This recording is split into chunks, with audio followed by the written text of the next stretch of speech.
अब भले ही कांग्रेस हाईकमान ने 22 जनवरी के प्रोग्राम के बॉयकॉट का फैसला किया हो, लेकिन हर हिंदू इस मौके का साक्षी बनना चाहता है। हर कोई चाहता है कि वो 22 जनवरी को रामलला की प्राण प्रतिष्ठा के समारोह में सहभागी बने, लेकिन कुछ अपराधी लोगों की इस भावना का फायदा उठाने की कोशिश में जुट गए हैं। पता यह लगा कि 22 जनवरी को अयोध्या में रामलला के वीआईपी दर्शन और राम मंदिर की प्राण प्रतिष्ठा समारोह में इन्विटेशन के नाम पर फ्रॉड किया जा रहा है। साइबर क्रिमिनल्स लोगों को व्हाट्सएप के जरिए एक मैसेज भेज रहे हैं जिसमें कहा जा रहा है कि अगर कोई 22 जनवरी को अयोध्या में जाकर रामलला के दर्शन करना चाहता है तो उसे कुछ पैसा देकर पास मिल सकता है। इसके लिए मैसेज में एक ऐप का लिंक होता है। अगर आपके पास इस तरह का कोई मैसेज आए तो गलती से भी आप इस पर क्लिक न करें, क्योंकि इससे आपका फोन हैक हो जाएगा, आपके अकाउंट से पैसा गायब हो जाएगा। विश्व हिंदू परिषद के लीडर विनोद बंसल ने बताया कि साइबर क्रिमिनल्स ने कुछ लोगों के मोबाइल पर ऐसे मैसेज भेजे जिसमें सबसे ऊपर एक ऐप का लिंक दिया हुआ है और उस पर लिखा है राम जन्मभूमि गृह संपर्क अभियान। इसके नीचे दूसरा मैसेज भेजा गया जिसमें लिखा है राम मंदिर में वीआईपी एक्सेस के लिए यह ऐप डाउनलोड करें।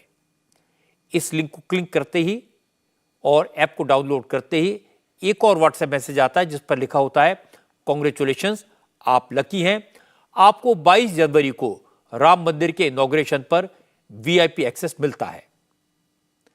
लेकिन सच्चाई है कि तब तक साइबर क्रिमिनल्स मोबाइल को हैक कर चुके होते हैं और उसके बाद वो मोबाइल में मौजूद कोई भी इंफॉर्मेशन, कोई भी डेटा, बैंक डिटेल्स सब कुछ देख सकते हैं और बैंक अकाउंट से पैसा निकाल सकते हैं।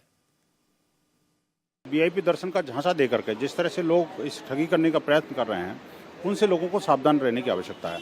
वो ऐप आएगा और उसके बाद में ऐप के माध्यम से अगर आपने क्लिक कर दिया तो ऐसे अपराध पहले भी होते रहे हैं, लेकिन राम जन्मभूमि के नाम पर, राम मंदिर के नाम पर, उनके वीआईपी दर्शन के नाम पर जिस तरह से ठगी करने की कोशिश की जा रही है, इससे समाज को सावधान रहने की आवश्यकता है। देखिए, 22 तारीख का कार्यक्रम नियत लोगों के लिए है, उसमें कोई इंटरवेन नहीं कर सकता, कोई किसी भी तरह का प्रयास करे। जो तीर्थ क्षेत्र न्यास ने जिनको निमंत्रण दिया है वही शामिल होंगे।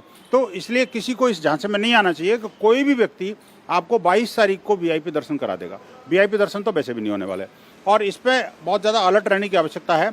इस तरह के फ्रॉडुलेंट जो एलिमेंट्स हैं वो बार बार जो है आपको भ्रमित करने की कोशिश करेंगे, आपके बैंक अकाउंट के बारे में बैंक डिटेल लेने की कोशिश करेंगे, आपसे पैसा बटोरने की कोशिश कर सकते हैं, कोई एप्लीकेशन डाउनलोड करने की बात कर सकते हैं। तो इन सब चीज़ों से सावधान रहने की आवश्यकता है। तो आप भी सावधान रहें।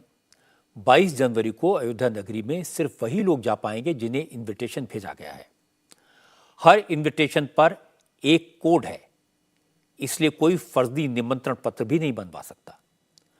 प्राण प्रतिष्ठा के कार्यक्रम में करीब 8,000 लोगों को न्योता भेजा गया है।